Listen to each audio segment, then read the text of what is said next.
自転車を運転させない。次に、自転車に乗る時のルールだよ。しっかり覚えてね。一つ目、車道は左側を走ろう。右側を走ると危険だよ。お互いに。Apparently, that clip is just too much. It causes too much damage to the fabric of society and the mind of young girls. And this is not from Christian activists, it's from feminists in Japan. They claim that this lady is causing a lot of harm to society. And I gotta say that this angered me a little bit. And I had to wonder why. Why do I feel anger over this? I mean, it's not something that I'm involved in, but yet for some reason, I feel very upset. And the more I thought about it, I think it's because you have some talentless people that see someone else with talent and they just try to ruin that person. They try to destroy what that person has accomplished. And they're also very hypocritical about it. They're using reasons that make no sense, and they completely cut off the public from the conversation. Because as we're going to see, the public completely disagrees, and in fact, the public is now going after the feminists. But first, let's explain what happened. Now, this Vtuber has been asked by the local police, because she is a member of that town and has made many streams encouraging tourism to that town.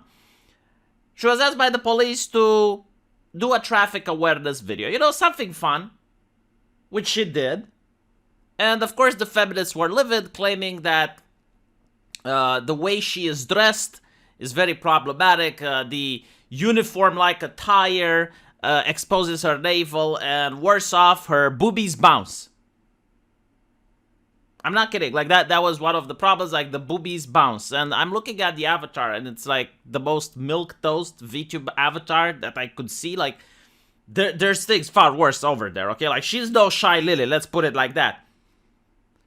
And what's also interesting is that not only is she a woman, but she works for a company, and the CEO of that company is also a woman. And this is feminists doing it, which exposes the hypocrisy that I'm pretty sure all of you on this channel are aware. But the whole purpose of the movement is to allow activists to get into positions of power. It's not to actually help women.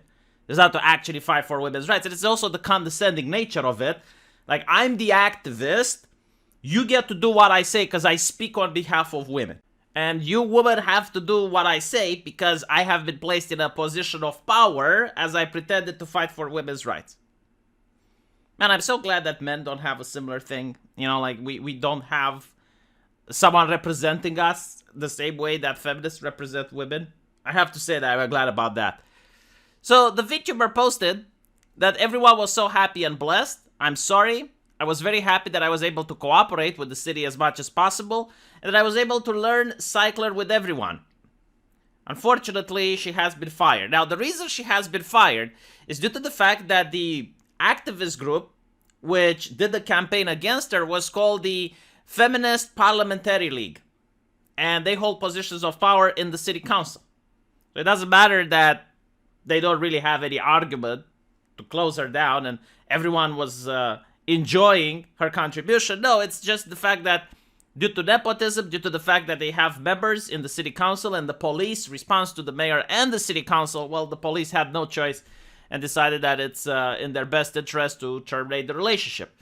Now, this is where it gets interesting, because this is Japan, okay? This is not a nation where people just go like, oh, well, no, like, they take this thing seriously, and people were legitimately outraged of what happened, so they initiated a petition, which got around 40,000 signatures. Like, that's a lot.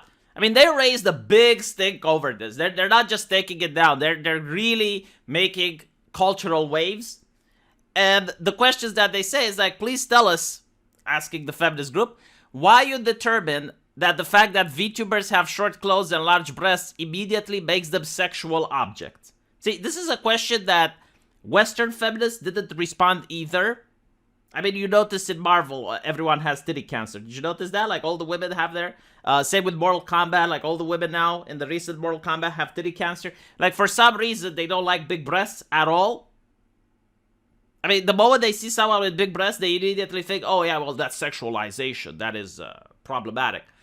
Please provide a clear mechanism as to why VTubers raising awareness of traffic safety in the community would lead to inducing sexual crimes. Yes, that's exactly what they said. Because it's a feminist ideology to believe that skimpily clad women induce rape culture. I mean, they're literally promoting the same ideology from Islam. Like, if women don't cover up, men just can't control themselves.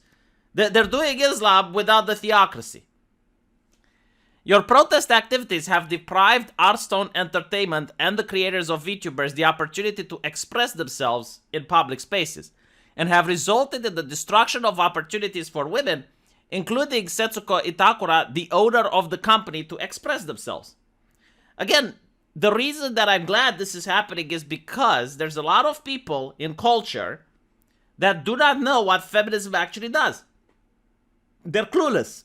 And this managed to get into the news. This is creating cultural waves, and more people are made aware. It's like, hold on a little bit. Like, if they're fighting for women's rights, why are they censoring this company, which is owned by a female CEO? Why are they making these ridiculous complaints that have absolutely nothing to do with a VTuber just raising traffic awareness? What are they talking about? Like sexual, like sex crimes? Like, what is this nonsense?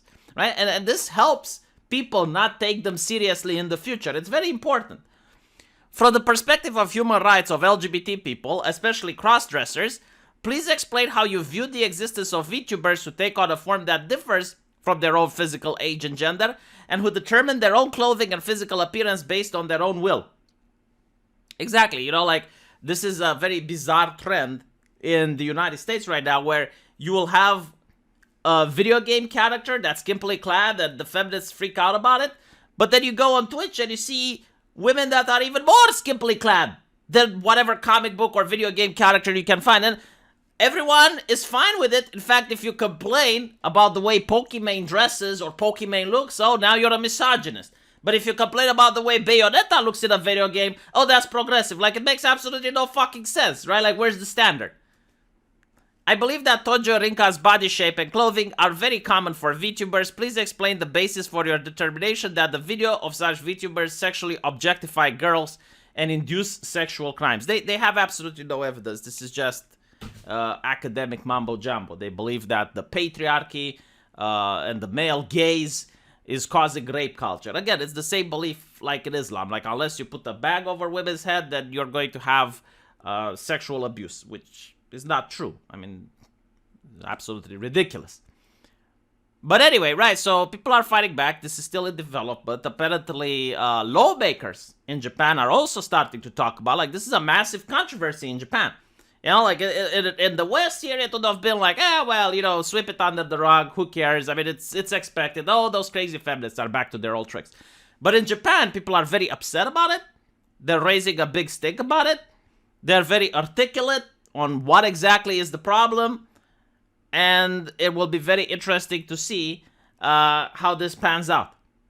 Let me know what you guys think, though, and I'll see you in the comment section. Take care.